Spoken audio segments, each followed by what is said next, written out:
America की एक रियासत है वाशिंगटन, बहुत कोने पे है। एक है वाशिंगटन डीसी, वो तो वर्जीनिया के साथ है जहाँ वाइट हाउस है। ये वाशिंगटन रियासत वो है जहाँ पे जहाज बनते हैं। एक दफ़ा मेरा प्रोग्राम वहाँ हुआ तो मैंने मस्जिद में बयान किया, तो मस्जिद के जो एक सदर थे वो मुझे कहने लगे कि हज़रत, एक अमेरिकन खातून है जो मुसलमान हुई है, बड़ी अच्छी मुसलमान है, उसको देख के मुसलमान औरतें तो बताए वो कि नेक बन जाती हैं, लेकिन वो हर आलिम से कुछ दीन की बातें पूछती है और बयान से बड़ी मुतासिर हुई है। कहती है कि मुझे आधा घंटा सवाल पूछ रहे हैं। मैंने कहा पर्दे का इंतज़ाम कर लें, पूछे सवाल जो पूछ रहे हैं। खैर जी, उसने आधा घंटा सवाल पूछे। उसके सवाल अक्सर साइंस से मुतल्लिक थे। जब मैंने उससे पूछा कि कोई और सवाल है तो कहने लगी नहीं, मेरी तबीयत बहुत मुतमईन हो गई है और मैं बहुत खुश हूँ कि मुझे जो तलाश थी वो मुझे हासिल हो गया। मैंने उससे कहा कि अच्छा, अब आपने सवाल पूछ लिए, एक सवाल मैं भी पूछता हूँ। मुझे ये बताएं कि आप मुसलमान कैसे हुई?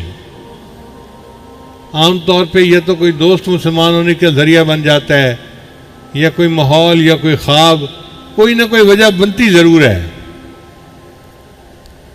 उसने अपना हाल सुनाया। कहने लगी थी कि मैं ईसाई घराने की लड़की हूँ और मेरा खामिद यहूदी था। हम दोनों अमेरिका में जॉब कर रहे थे। मैं भी इंजीनियर थी, वो भी इंजीनियर था।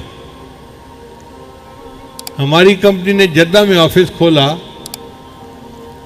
और उन्होंने एक सर्कुलर भेजा कि अगर लोग यहाँ से जद्दा जाकर जॉब करने में इंटरेस्टेड हों तो बताएं, हम उनको तनख्वाह भी ज़्यादा कर देंगे और 2 साल के बाद फिर उनको वापस ला के प्रमोट भी कर देंगे। कहने लगे मैंने अपने खामिद से मशवरा किया। हमने कहा चलो मुसलमानों का एक मुल्क भी देखने का मौका मिल जाएगा और प्रमोशन भी हो जाएगी। हम दोनों ने अपनी एप्लीकेशन दे दी तो हमारी जो नौकरी थी वो जद्दा में आ गई। कहने लगी हम जद्दा में एक बड़ी कोठी में रहते थे और ठाठ की ज़िंदगी गुजारते थे, मगर जद्दा में तो वो शराब शबाब की महफिलें नहीं हो सकती जो अमेरिका में थी, उनको हम मिस करते थे। तो मैं रोज़ाना शाम को अपने खामिद को कहती कि मुझे बाहर लेके चलो, तो वो सड़कों पे 2-4 चक्कर लगवा के ले आता। एक दिन मैंने अपने खामिद को कहा कि मैंने कुछ लोगों को देखा है कि जो सफ़ेद कपड़े लपेटे हुए होते हैं, ये कौन लोग हैं? उसने कहा ये मुसलमान हैं और ये बैतुल्लाह जाते हैं उम्रा हज करने के लिए। मैंने कहा हम क्यों नहीं जा सकते? उसने कहा हमारा दाखिला ममनू है।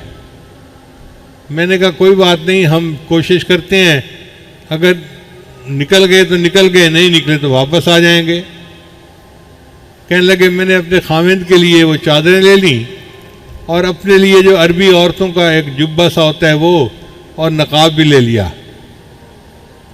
अब अगले दिन ईशा का खाना खा के हम जद्दा की सड़क पे चल पड़े।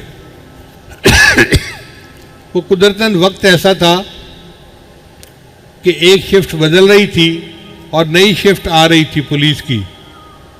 जब ये टाइम होता है तो फिर चेकिंग वाले लोग थोड़े होते हैं। अब लाइनें 8-9 थी और चेक करने वाला एक था, वो दूर से देख के बस इशारा कर रहा था जाओ जाओ। कहते जब हम गए तो हमें भी देख के उसने कहा जाओ, तो हम तो मक्का मुकरमा पहुंच गए।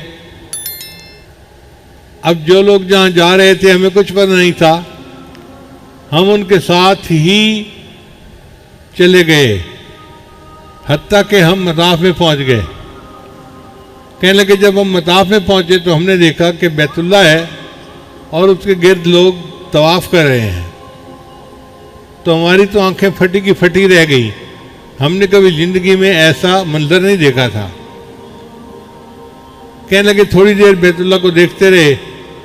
मैंने खाविंद की तरफ देखा तो उसकी आंखों में भी आंसू थे और मेरी आंखों में भी आंसू थे। तो मैंने खाविंद से कहा कि ये क्या है। उसने मुझे कहा कि मैं तो इसे गलत समझता था, लेकिन यहाँ पहुँच के मेरा दिल कहता है कि ये रियलिटी है, ये सच है। तो जब खाविंद ने कहा कि ये रियलिटी है, सच है, तो मैंने उससे कहा फिर इस्लाम कबूल करने में रुकावट क्या है, हमें कलमा पढ़ के मुसलमान हो जाना चाहिए।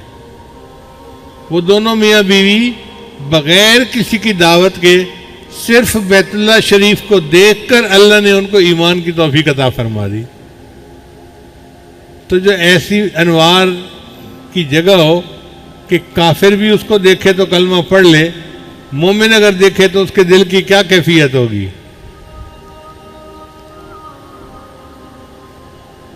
हमने देखा है जितना बड़ा सखी होता है ना, उसके दरवाजे पे उतना बड़ा हजूम होता है।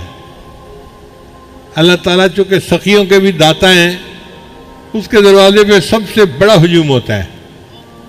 चुनाचे लाखों लोग होते हैं जो तवाफ़ करते हैं, नमाज़ें पढ़ते हैं, बैतुल्लाह शरीफ को देख के दुआएं मांगते हैं। दुआ करनी चाहिए कि अल्लाह ताला हमें भी अपनी ज़िंदगी में बार बार अपने घर का दीदार अता फरमाए और हमें उस जगह जाकर अपने दिलों को मुनव्वर करने की तौफीक अता फरमाए।